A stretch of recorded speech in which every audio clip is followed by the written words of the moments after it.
Hello, and welcome back to Nerds of Legend. I'm Ben. Next to me is Joe, who will be hosting our little episode tonight, and below me is Brendan.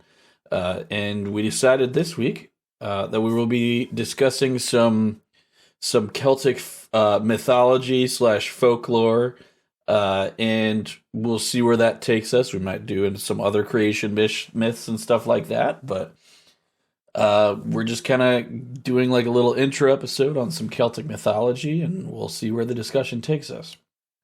Reminder for everybody who follows our book talks, the book next week will be Gazkul Thraka, Prophet of the Wa by Nate Crowley, and we'll be continuing our normal scheduled D&D programming tomorrow as well. So, without further ado, Joel, let's get right into it. Right. I don't know if I'd say host, but yeah, close enough. You did the background research. I thought I was going to do background research. I really hoped, because I like the stories of like Tir na Nog and the Tuatha De Danann and all that other shit. I love those. And like reading that book, Hounded, has really because I've now read the entire series. Really fired it back up to being like, I love these stories. Uh-huh. So I was like, so where did it all begin? Let's get some Celtic lore. And after a couple weeks of solid looking, I found none. There's so little. There's a lot of stories about them, but I was looking for the cosmology, like in Greek mythology, where it's in the beginning there was Gaia and Uranus, and they got together, created Kronos. They didn't write it down, so I know you've got they didn't really build temples like the Greeks and the Egyptians did.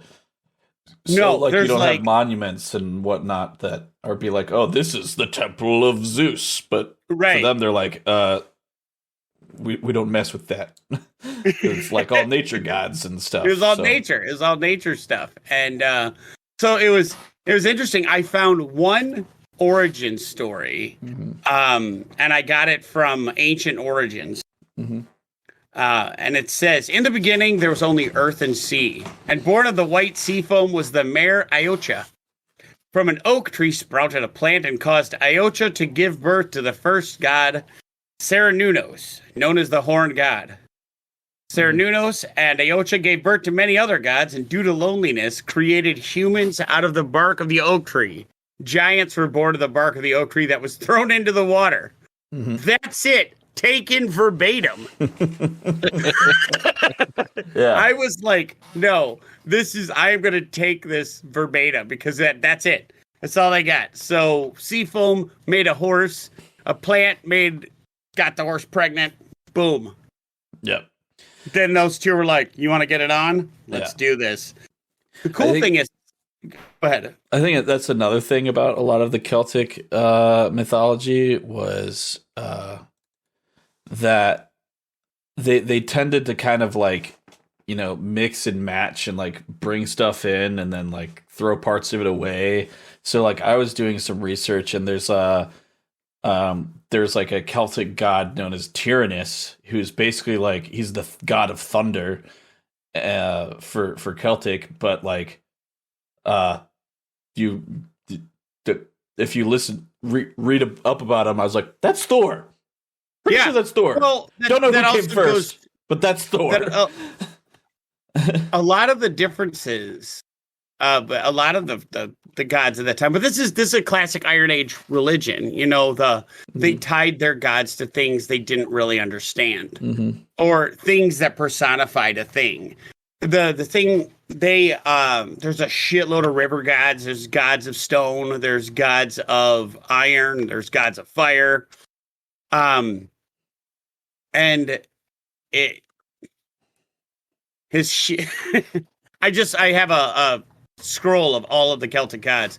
And Tyrannus, I pulled it up. Sky and thunder, associated with Jupiter. First century Roman poet Lucian noted that human sacrificial victims to Tyrannus were burnt in wooden tubs. So is Tyrannus part of the Tuatha De Danann? No, So, no, that is that's another interesting thing is the Tuatha De Danann are pretty much Irish. so Same with the concept of specifically Ireland. Ernanog. Yeah. Okay. Yeah. I mean, And go ahead. this is far enough back that tribes are not adhering to, lines of nationality. They're not adhering to flags. If you thought that you held claim over a throne, it was because of birthright, not because of nationality. Like, you look at you look at the standard of England, right? And it was the three lions of Normandy and then the fleur-de-lis of France, because the Normans sat on the throne at the time of Richard I and figured, hey, since we come from Normandy, we have claim over that. England because we took it, and over France because we're French. And so it was really more of like, we own things because we think we do, Right. and if we win, then we're right. Yeah. So yeah, the Gallic people. I mean, the official you think of like the Lion of England and the bald eagle of the United States. The official animal mascot of France is Le Coq Gaulois, right? The Gallic rooster. Mm-hmm. So the Gaels moved through mainland Europe. They distributed themselves through France down even to the Iberian Peninsula, and up into Britain. So these are peoples that didn't necessarily settle down until there was agriculture. I mean, you think of Sigvald in the Scandinavian mythos being represented as Siegfried or Sigismund in the Germanic retelling, right, of the Nibelung. The German versions of those stories. There's there's Jupiter being referred to as Zeus. There's the whole Greek. But Zeus and Jupiter Roman presented thing. very, very differently, though. Mm-hmm. Well, yeah, correct. But they, the concept of Jupiter descended from the Greek pantheon. So it was a whole scale. Like, it was literally a 1-to-1 comparison. Yeah. Like they were like, let's just change the name and have him stand up a little straighter, and we're good. Yeah. Cut the hair, and So Jupiter didn't sling as much dick as Zeus.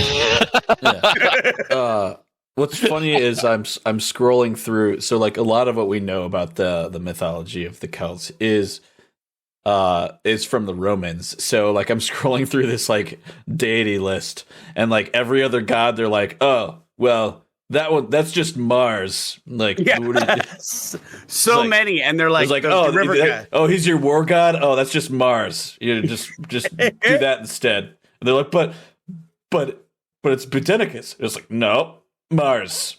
Like, Yeah. Do you see this spear right here at your throat? No. Oh, well, that's Mars, right? Okay. You know, honestly, in hindsight, it does feel a lot like Mars. Now that you said it like that, I really feel that he does feel like Mars. Yeah. There was one that the nerd in me made me so happy. It is the god Aracura, the goddess worshipped in it's a Roman Empire. But she is involved with the underworld god Dispater. Mm.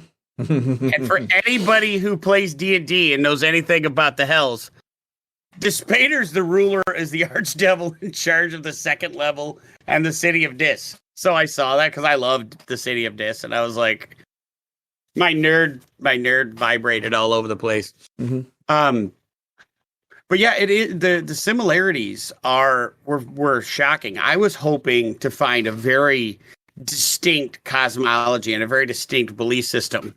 But it is almost like it is almost like the Romans told the story of like, yeah, the Celtics believed in a different named Mars, Yeah. Alator is like, oh, that's just Jupiter. Oh, that's just Apollo. Oh, that's right. Just like every one of these is like, there's Ahes, a goddess credited with building the Roman roads in Brittany and considered a patroness of roads. Alator, identified by the Romans as the equivalent of their war god. Like, all of these things have been taken by Romans, and later a lot of the stories have been further taken by Christians and Christian lore that it all gets kind of muddied to the fact that I was unable to find any solid, like, actual like stories. Well, maybe let's hit on some of the big ones. So, like, I know we said the Tuatha De Danann is mostly like Ireland, and it's not necessarily just like representative of all Celtic. But I mean, I feel like that's one of the places where you have like the least amount of drift. Sort of, we get it like straight from the horse's mouth, so to speak. I honestly think when most people think Celtic, they probably think Irish. Yeah, they're thinking Irish. There's a reason. There's a reason for that. Because it was an island, and they got to hold on to it for the longest time. Well, exactly. So they refer to when the Gauls split, they refer to them as the insular Celtic peoples of those of Ireland and Scotland, and of Brittany, Western Britain, and then they also refer to those that were on the mainland as the continental Celtic peoples. Now those in France and the Celtiberians, essentially the Roman Empire superseded, killed all of them. They assimilated the majority of the culture. Yeah, their languages were lost. A lot of their oral stories were lost to the conversion to Christianity. The only remnants are found in Greco-Roman sources and archaeology. We think of the Irish and Scottish lore because the insular Celtic peoples retained that knowledge into the Middle Ages, where it could be recorded by monks and that sort of thing. Well, like same with the Scots, like the Romans never made it past Hadrian's walls, so to speak. So like so you didn't get that like destruction of that culture like you did in France and Scandinavia and other places. There is a very in the story, and when you look at the primary pantheon of the Irish gods and goddesses, you have Angus Og, Dagda, Ein, Ostre, Macha, Cair, Erbomith, Dynet. I can't ever say this one. I can't say this one right. Dianect, Calale, Gubnu, and Babdkatha. And I think this one, and they all feature strong in their stories. Angus Og was Apollo. He was beauty, love. Dagda was a god of the earth. He was like their king. Yeah, he's the Zeus, so to speak. He's sort of like he's almost like the creator deity. So he, but Tirna Nog was underground. Yeah, in a lot of this, Tirna Nog was underground. That's why when you hear people when they say the story, they say things of the gods below because their gods, good or bad, were underground. Yeah. So Dagda ruled Tirna Nog, which is an underground kingdom. The one I really think that Ben would love, and I feel like if you decide to become Celtic, Ben, this is your god. It's Gubnu. He's the god of weapon making and blacksmith, and brews a beer that makes you immortal. So that's the Hephaestus. That's Ben. But I mean, there's also the Dagda because he gets the club of birth and of death and life, where he can either smack you with it and either resurrect you or kill you. I feel that's very convenient. And that he's got a giant cauldron that produces an inexhaustible quantity of food. Yeah, that's great. He's basically like portrayed as this giant oaf of a man. It's like he's basically he's attributed as like the first druid. They think it's assumed his name most likely means the good god, which means he's great at everything. He's like the best Irishman. I believe in the stories he's married to Breed, who is the goddess Morrigan, of. Actually, was it? Mm-hmm. I've heard several. I thought. So his season is he's really important during Samhain, where it's like sort of like the transition from him to the Morrigan, which is sort of like she was seen as a winter deity. Samhain? Samhain. Halloween. Yeah, Samhain. It helps to have been corrected previously by the Pagan Student Association. I didn't go to those meetings, so they had pizza and great horror movies. I Yeah, feel so like that's an important point of paganism nowadays is horror movies. Yeah. I mean, it's kind of there's you got a lot of horror movies that have got pagan stuff in them, Max. yeah, the sort of the darker side to what we could consider traditional Judeo-Christian holiday, mythologies. The darker side of them is always that pagan element that remains. Yeah. So I read a Deadpool annual where it was Saturnalia, and so during Christmas, Saturn came back and was just like, "You won't have sex with me," and then like kill someone in the street of Manhattan. It was like, "You give me beer." He's like, "Put your hands on your head," kills the cop, just because he's like, "It's Saturnalia, you'll have to do what I say," and they're like, "Oh, the chickens are coming home to roost." You think of Yule, you think of what those trees originally were meant for. When you look at Christmas, you think of the fact that Krampus in the Germanic tradition, there's the double-sided sword to you can be good and get gifts, but you can also be bad and be damned. Yeah. I am acquiescing. Ben is correct. It is the Morgan. Bríad is the daughter of Dagda. Yep. I like how he's not Dagda, he's the Dagda. Yeah, The the Dagda. They do a lot of proper nouns with this. The Ohio State University. Yeah. Yeah. Hey, I wouldn't be surprised. Have you guys watched? Like, I love all this shit. Like, have you watched like Lost Girl or? Yes. Like, honestly, Lost Girl, I thought I was gonna hate, and then you're like, I would go Dark Fate because like the Morgan was hot. They're like, what do you like to do? They're like, be rich and not do work. And the reason why Lost Girl was so authentic is because they very accurately portrayed the Fae as dangerous and not to be trifled with. Yeah, that's what I like about the Dresden Files. Like with the Never Never, is the city are very scary.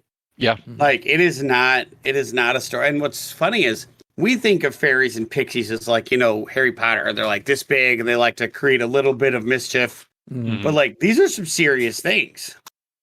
Yeah, there's a difference between the Fae and Fairy. Yeah.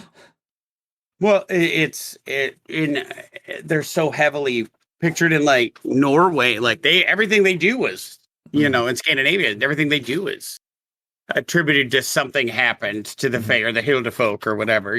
Like. I'm gonna butcher this, but the pronunciation Labor Gabala Eren, which is the Book of the Taking of Ireland, was written in the 11th century during the Middle Ages. Like most Irish mythology that's retained, it's been translated or written down through the Christian tradition of monks and so what during the Dark Ages to retain it. But that's where you get the Tuatha De Danann being recorded as being one of the six. So the idea in Irish mythology is that we are the current people, but we are the sixth of the races of Ireland to live on it. So there are the people of Cessair, who were then replaced by the people of Partholon, replaced by the people of Nemed. For those who play D&D, they were then replaced by the Firbolg, which are now a race. Which I love. They are. But they are not gentle giants like they are in D&D. No, they're not. They are very much not. The Firbolg were subjugated by the Tuatha De Danann, and replacing them, the Malaysians, the people of Ireland are actually the group to take over the island from the Tuatha De Danann. So even though we regard them historically as Ireland's pagan gods, they're actually the previous group of people to hold dominion over the island. Nice. Yeah. Go upstairs, please. But they were all. What's neat is like the majority of their pantheon started out as people. That's right. Yeah. They're the Firbolg were a people. They were a civilization. These aren't just considerations. Well, their gods also are. A lot of them started out as people. Yeah, in comparison to us, almost it's like they're not just they're living on top of a mountain and can throw lightning. They have their own ways, their own cultures, they have their own beliefs, and they're like it's comparatively that they're deities, but to them they're just the people that are ruling there. I always thought that was very interesting. Yeah, Because a lot of other. Go ahead. yeah, it's interesting because a lot of their like folk heroes almost like ascend to godhood, and like they might have some like maybe maybe the Dagda was just some like Irish king that had like a lot of food all the time and carried a big He old had club. a magic stick that could raise you from the dead.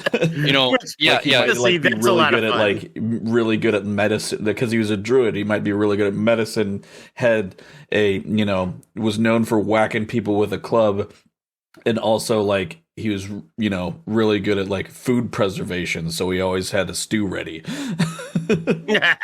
you know, it's very interesting to think about the conditions of the island and its geographic limitations and its peoples leading, to being an influence to the belief system. Like we think of Mount Olympus, the Greeks thinking that's where the pantheon lived because it was so high and unattainable and so far up there. You don't see massive mountain ranges in Ireland, so it makes sense that like you have It was you have underground. and you have the barrows. That's where the idea of barrow whites come from, because things were, the highest thing around was maybe a burial mound. yeah. And there, so those were seen as the gates to the other world. Oh, Yeah. those barrows or burial mounds were used as like they were seen as the way to get to the other world or underworld, depending on what translation you're talking about. which is downwards. It would be interesting to think how that belief might have been changed or influenced if Ireland had massive mountain ranges, if they had gone the Greek way and thought of upwards rather than down. That is true. The topography of the land makes you think that would like. To be fair, Hades is down, but but Olympus is up. Everything else is up. Yeah. And it isn't a really dynamic landscape. I mean, I know it's, I didn't look into anything of the belief system of Scotland because strangely enough, it seemed like that was left out. Like they were not considered Celtic. So, Maybe they were. So In my Scotland had looking, the Picts. yeah, there was some. They were like separate. Maybe it's because they had mountains. Maybe they're like, no, we've got prettier stuff to put our gods on. You can go get drunk underground. The thing to remember about England, Wales, Scotland, and then to an extent Ireland, is for such a relatively small landmass compared to where we are, there were many different peoples. Mm-hmm. So the proto-English languages on the island, I mean, there's Manx, there's the Picts, there's the Brythonic base, there's the Celtic base.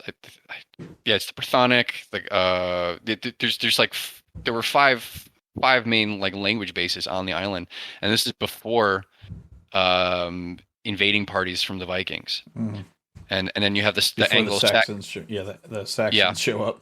Yeah, then there's the Anglo-Saxon tradition where they bring Christianity to the island, and then there's the Normans who come to the island. Harold Hardrada dies in the Battle of Hastings. You then have the Norman influence on the island. You just have so many. It really is a melting pot. Mm-hmm. I mean, you don't have a native English line on the throne to what the House of Tudor from Hastings. So there's because even before the Saxons showed up, you had the Romans were there like messing around and leaving bathhouses and stuff behind, like bathhouses and paved roads and rock walls, and going, you know what, it's not worth it. And then like 100 years later, they were gone. Yeah. So there's all these. It's like seasoning, right? There's all these different spices, and you can't help but think that to some extent these affect the belief systems. Yeah. I mean, if like every 300 years there's a new guy in charge or new like family in charge, I'll say, or people in charge, you kind of have this melting pot where lots of different influences and things happen. Yeah, I found it to be. I felt like I was reading pieces when I looked at it. I felt like I was reading pieces of like everything. Norwegian mythology. I felt obviously Greek and Roman. I felt like it was just this smattering of everything. And it is because there's so many people that have come and gone. and brought their piece. And when it's an oral tradition, it's like one massive game of telephone, that it could change from one telling to another. Because the one thing I did find really amusing is like in Ireland, a lot of their god, like they give immortality in the best way. Like in Norway, you've got Idun's apples, who, you got to eat an apple. Fuck that. In Ireland, you've got beer and bacon. Like, that's... All right, that's tell me the bacon. Tell me about the bacon thing, because that sounds like... The sea god is Monaghan MacLear. And obviously, he's a character, influenced by Poseidon. But what Monaghan does, and this, I'm curious if this is raised, gets a piece of, Thor with his goats that he could kill and eat, but he has a herd of pigs that he could kill them, make bacon out of them, and the entire herd resurrects in the morning. So he could kill the entire herd, make bacon out of it, and eat it. And it's then like Thor and his goats. Yeah, Thor and his goats, but it's bacon, and you eat this bacon and you never die. And I'm like, compared to that in Gumnu, like you got beer and bacon sandwiches and you're good to go forever. Oh yeah. Like that's kind of the greatest combination. Our viewers would be remiss if we didn't bring up Cuchulainn. The what? So, Cook Island, yeah. So we've made analogs to the Irish pantheon and their relations to, hey, they have their own version of Vulcan, they have their own version of Zeus, and so on. The Irish analog to Hercules would be Cuchulainn. His mother being mortal, his father being a god. He's essentially the warrior archetype, also known as the Hound of Ulster. You'd think of him as a demigod, being half god and half mortal. He's known in the Ulster cycle in Ireland as well as in Scottish and Manx folklore. So the Scottish Gaelic tradition also has their stories about him. Yeah. He's got a spear that called Gaebolga, which with a single strike inflicts 30 wounds on an enemy.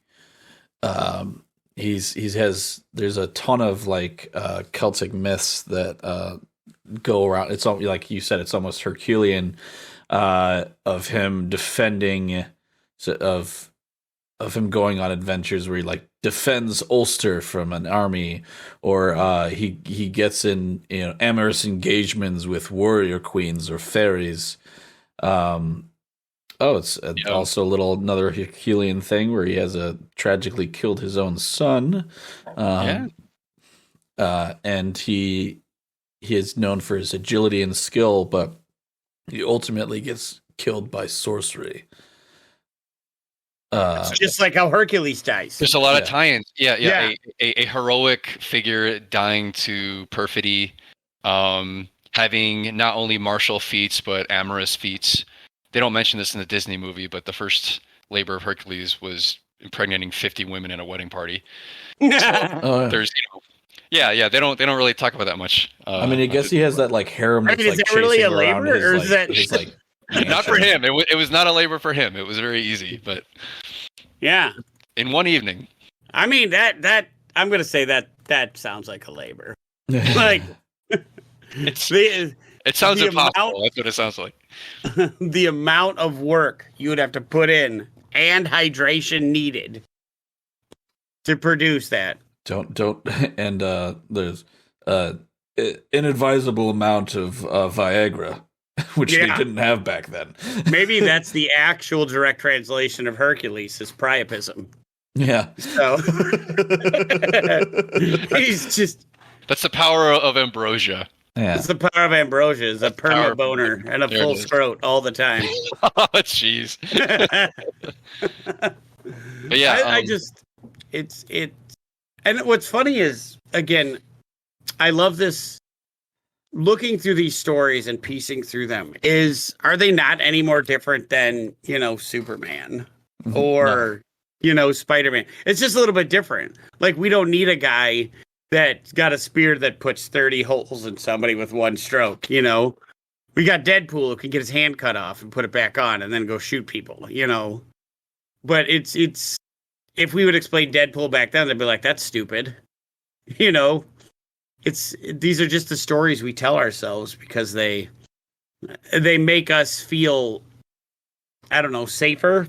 We always like the story of like the big hero out there, knowing there's this guy out there keeping everybody safe.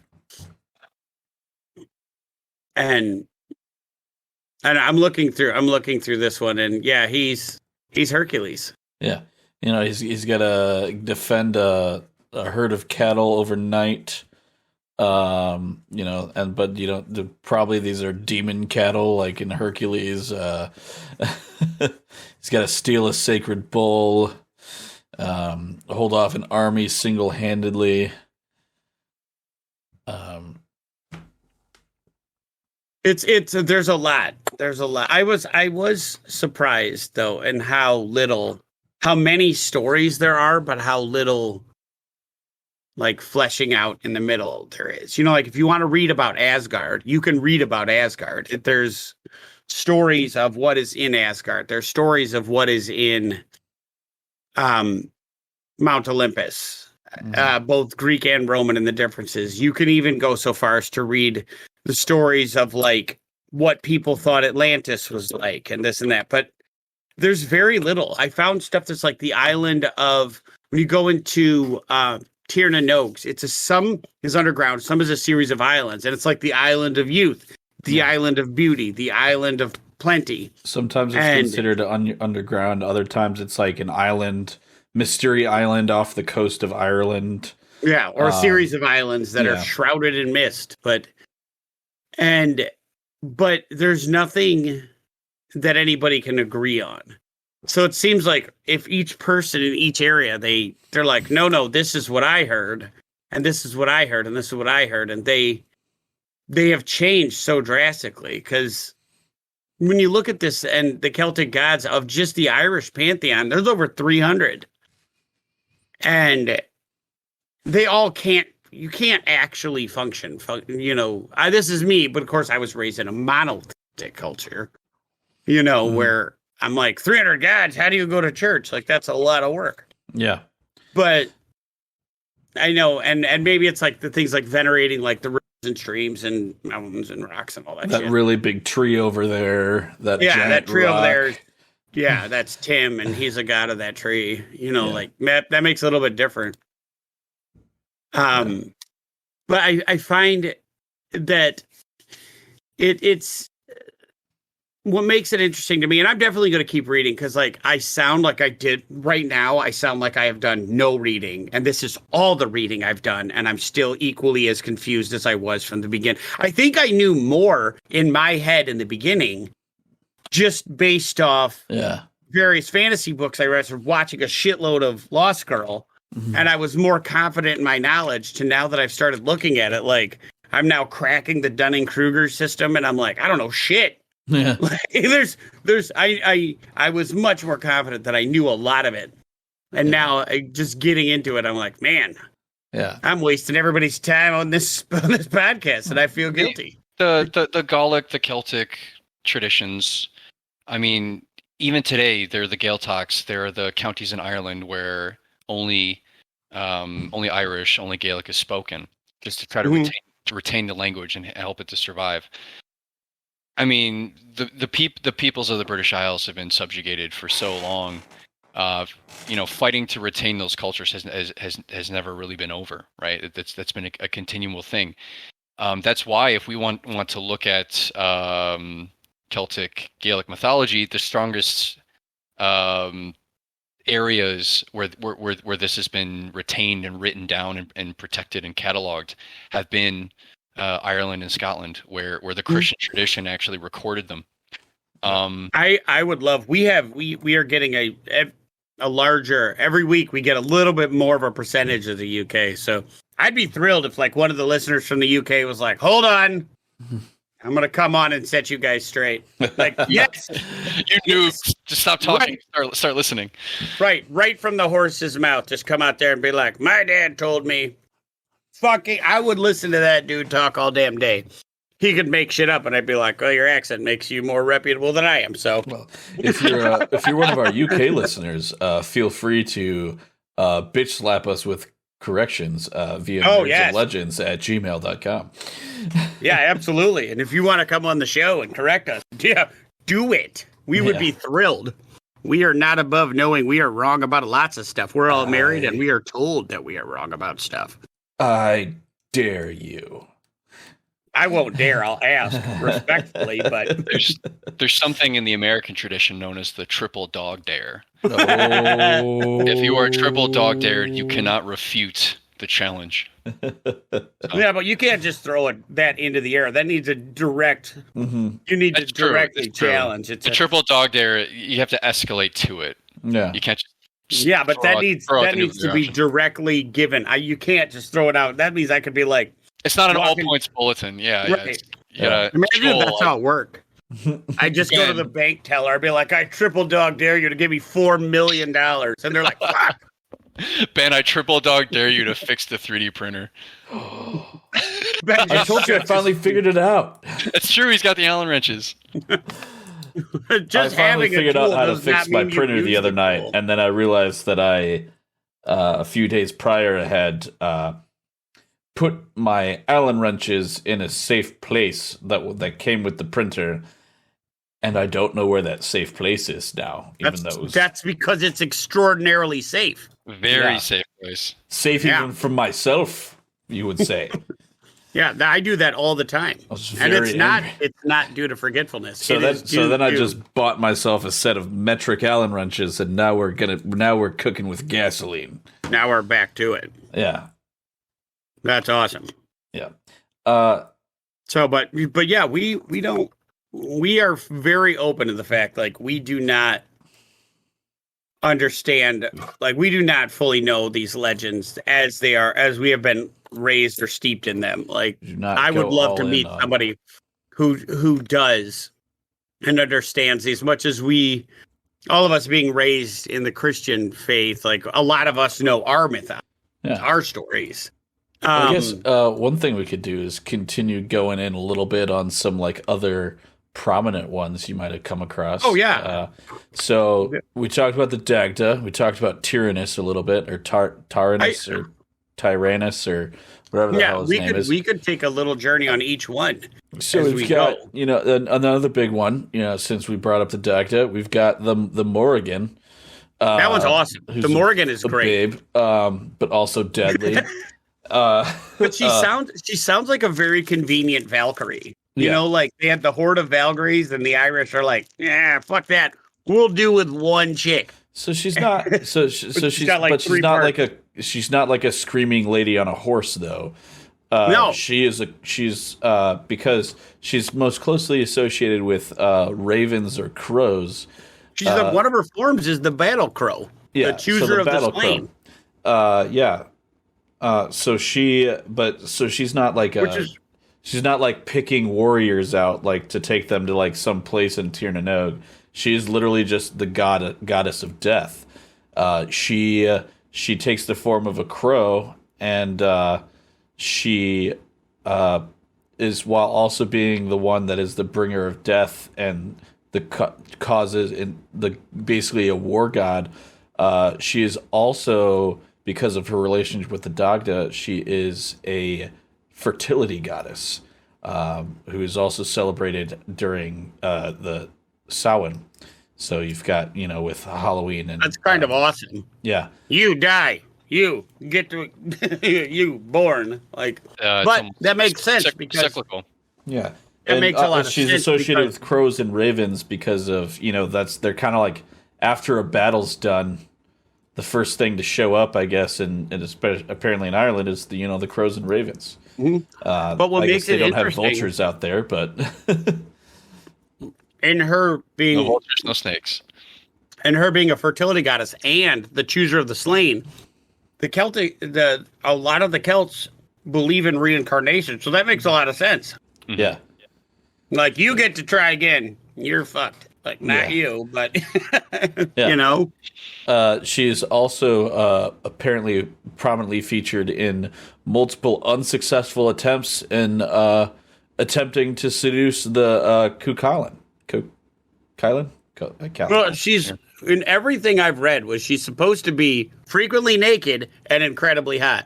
Yeah. So that's from your book, which I mean, I found stories, but yeah, in the books, she also is incredibly hot and very much naked. But I've seen other stories, and in the way I like to think about it is she's hot and naked all the time. Because that was the Iron Druid series. Mm-hmm. Yes, but I've also seen other stories where she's naked a lot. Yeah. So. Or maybe I just because I read the Iron Druid and then we're like, let's talk about the Morgan, and because I want to see the Morgan from Lost Girl naked all the time.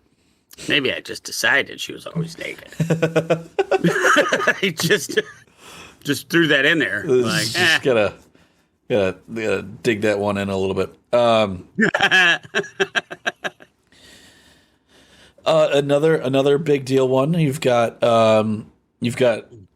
Lugus or Logos or Luke or Lugus. He's got a bunch of different names. Apparently, he's prominent in a bunch of the different sort of pantheons, particularly in France. Some did span all across.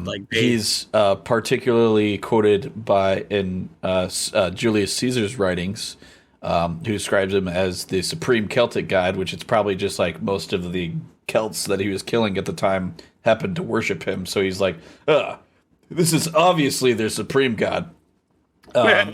He's basically the god of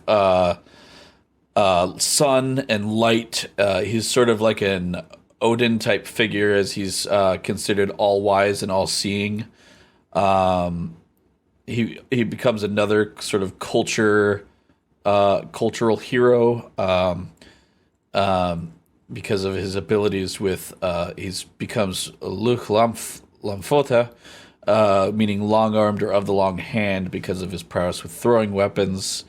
Also, Luke Samlidanach, which meaning skilled in many arts and crafts. And he's one of the he leads the Tuatha in one of their sort of wars against the Fomorians. They're sea-based monsters. Yes, which is cool. It's cool because the Fomorians are. When you're an island culture, your sort of comes from the sea. Yeah, your foes don't come from within most of the time, right. Especially on an island like Ireland or Britain, where they kind of took care of their wolf problem pretty quickly. But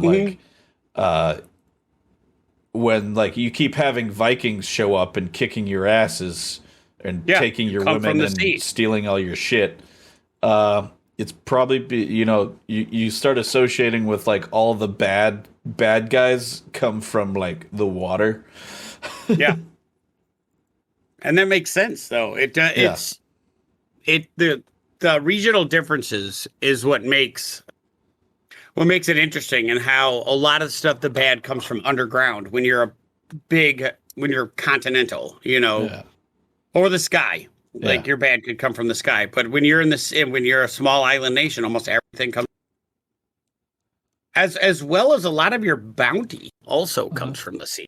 There's a lot of faith put into it. And that's another thing is I want to, not now, but in the future, look at kind of the Polynesian, the small island nations, look at the Pacific Islander and their belief systems, because they're so heavily dependent on the sea.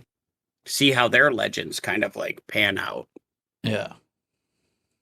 But we are coming up on time. Do you guys want to continue this, or do you want to look at something new?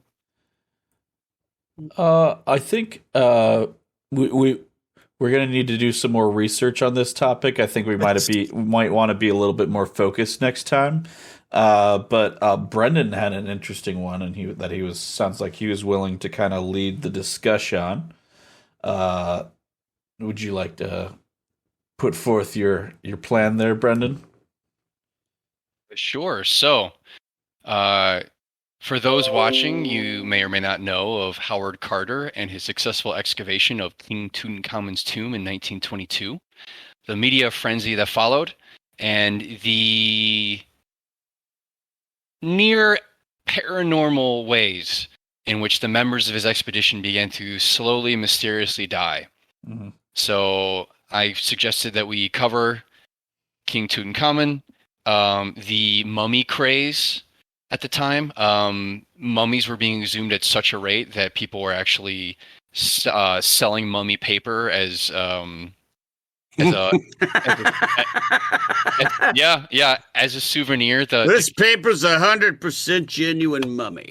Also, don't forget the powdered mummy that was sold as a sort of aid in virility and Viagra, so to speak. That's awesome. Was, yep. There was a time when marital aid. So many mummies were being exhumed that the corpses were being desecrated for the purpose of capitalism. Yeah. So I figured we'd cover the most mummy of it was graves. probably just like fireplace ashes, but it was also some of it was probably mummy. Yeah. I mean, like that's a shitload of mummies if you're able to get them. Like you have to have the shills coming in and out. Yeah. There was a time when there wasn't an interest in exhuming them, and then it sort of exploded. And you had, I mean, this is stuff that was front page news. These are people that became, Howard Carter became a celebrity overnight. Mm-hmm. So covering the mythology of the pyramids and the way that those of high repute were buried, the 20s and the sort of if you ever seen the Mummy movie with Brendan Fraser, the sort of idea of this high adventure and the curses contained therein. I mean, how often did you not watch an Indiana Jones movie or something like that and be like, "That's my future"? Yeah, that's what I'm going to do. Definitely wanted to be a paleontologist when I was a child. Archaeologist. Why not both? They had a young Indiana Jones. I want to say I was like maybe 9. I don't know, but there's a little like Hardy Boy type book series or comic book, wasn't there? The Indiana Jones Chronicles, and the first book, he gets kidnapped by Pancho Villa. Mm-hmm. But he had a book that he would, and it had like the perfect illustrations and all this stuff. Like you could tell this was not done by a 10-year-old child. But when you're 10, you don't know any better. So I bought like a whole shitload of these books so I could catalog my adventures. And I found them a few like 10 years ago, and they were just filled with shit. There's nothing useful in it, but like I was doing big things at the time. All I needed was a book. No, it's just a fucking dork in the middle of nowhere. You had nowhere to do but wander around the fields. Wander around and draw trees, being like, this will be significant for people in the future trying to follow in my footsteps. Nobody cares about my parents' willow tree. Oh, well.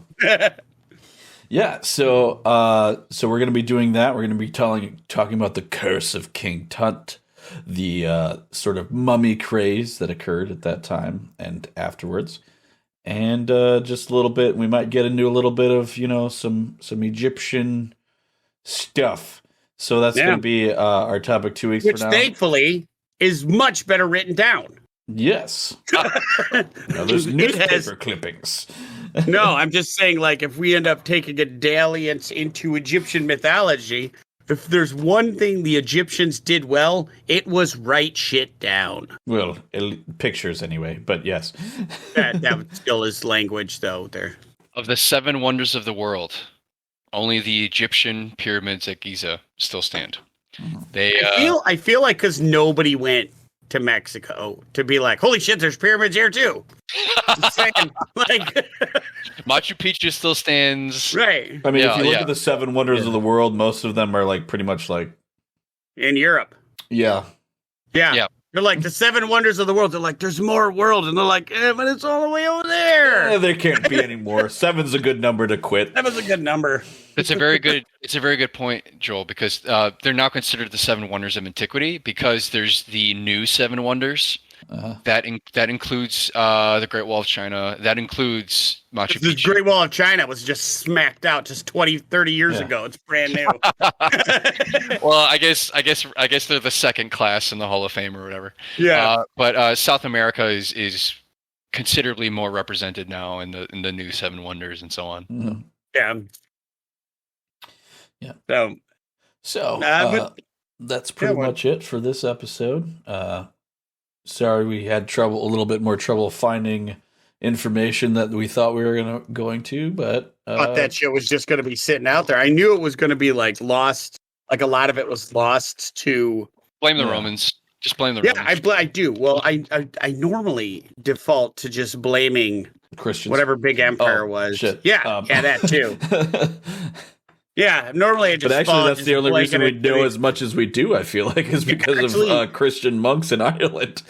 Typically, I blame the Catholics for being like, yeah, they're why everything's gone. Not current Catholics. I myself am a current Catholic. So you have Saint Bede chronicling the tales of Beowulf and among other things. Yeah. But the Catholics pulled it out on this one, and they actually were able to get the majority of the information. Yeah. So Cuchulainn is so highly revered.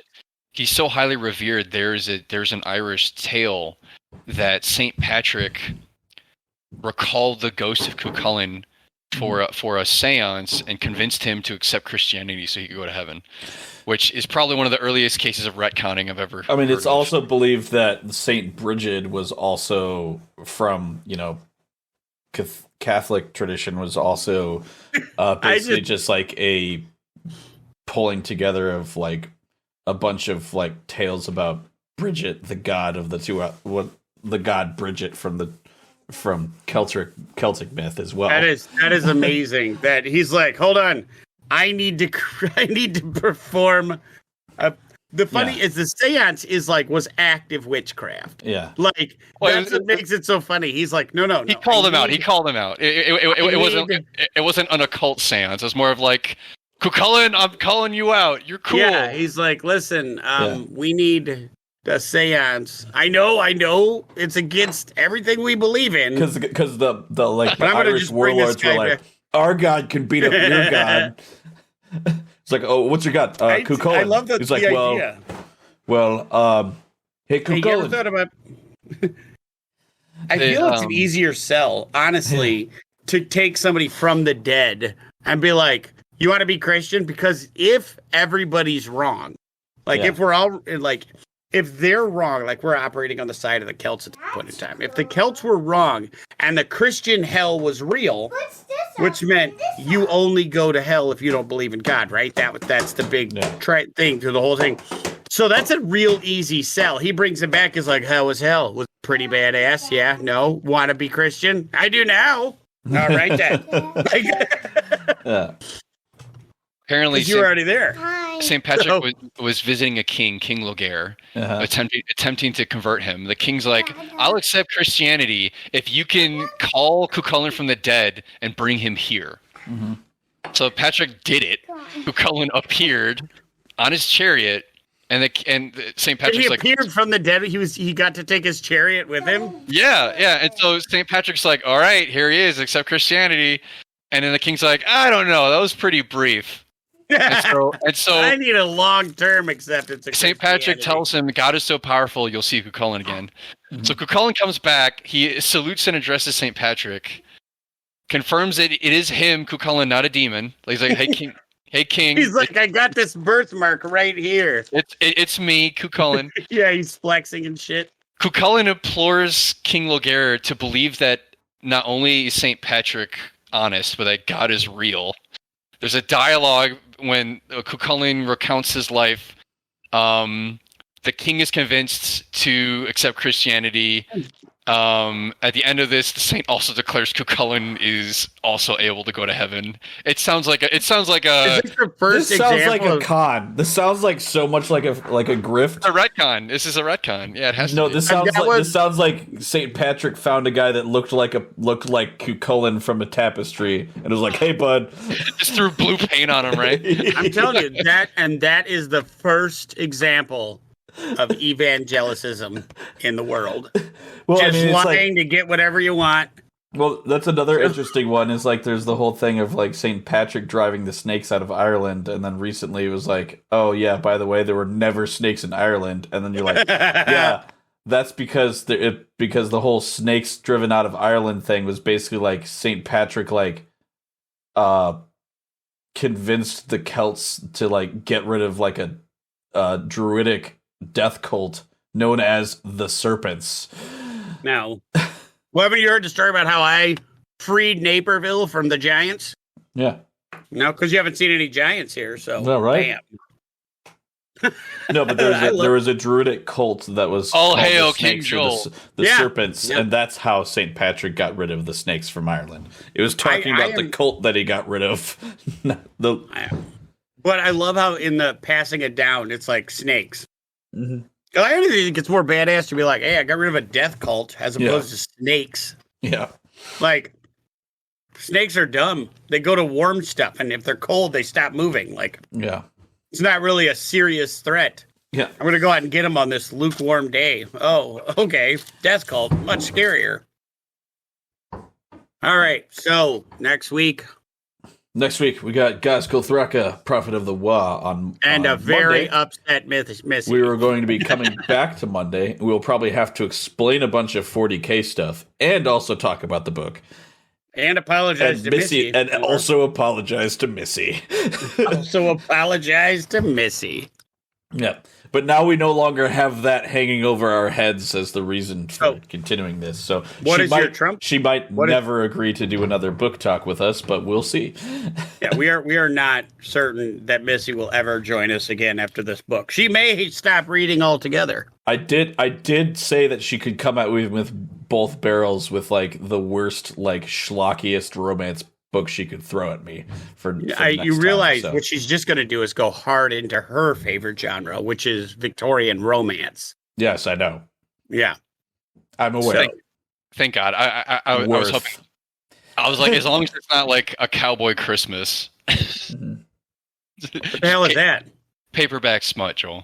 Oh, okay. Yeah, well, that too. One of those books that's got like Antonio Banderas on the cover, or just like a long-haired dude with no shirt, Sergio. Yeah, Stetson on a horse, right? Yeah. Mm-hmm. The Bodice Rippers. She's a fan of those, and the fact that I'm married to her is why I know about Bodice Rippers, because that is I what didn't they know are that called. was like what that was That's called. a genre. Now I know. It's a term. Yeah, it is. Does Missy know the show Poldark? I have no idea. That's a bodice ripping. It's a bodice ripping show. That's what Colleen and I watch. So if you throw my computer away, I'm sorry. If you ever want Missy to love you forever, just watch Poldark with her. It's a good show. It's got Aidan Turner in it, sexy dwarf. All right. Well, again, next week, next Monday. This is my last episode after ending on that note. Prophet of the Wa. And then tomorrow we'll be continuing our adventures in Candlekeep, where we'll be starting a new chapter. So, and I am level 11. No. Stop giving yourself stuff. You're not the DM anymore. I'm hoping one day you'll be like, yeah, that sounds right. Well. All right. Thanks everybody for watching. We've been Nerds of Legend, and we'll see you again tomorrow.